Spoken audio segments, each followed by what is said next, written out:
It an apparition or just a smudge on some glass? A recent visitor took pictures of what he believes was a ghost while he was visiting the USS Lexington Museum this weekend. Our Brian Burns did a little investigating for us today. In the background, when we was looking at the pictures when we got back to the condo, it looks pretty much exactly like a soldier.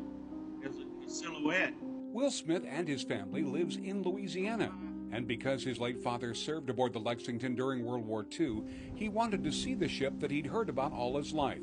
He didn't expect to see a ghost in the family photos. I was trying to figure out what was going on, if that was like something that was there, if there was something on the glass of a piece of, like maybe a paper or something that was making a reflection. There was something behind it, but there's nothing there.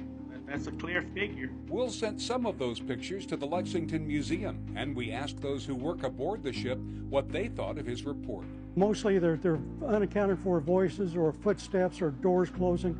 They're normal. Very seldom do we get a sighting. I'm not here to dispute his claim.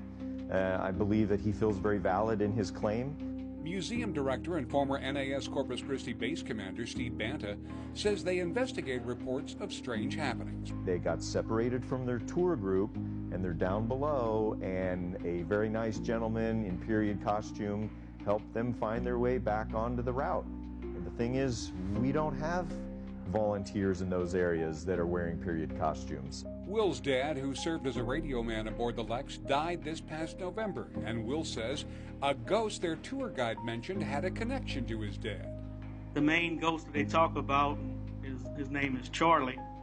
On the ship, my dad's name was Charlie. Will says after his experience, what he saw was in a way comforting. Saying that my dad just passed away and served on the Lexington, that would be pretty awesome if that was him.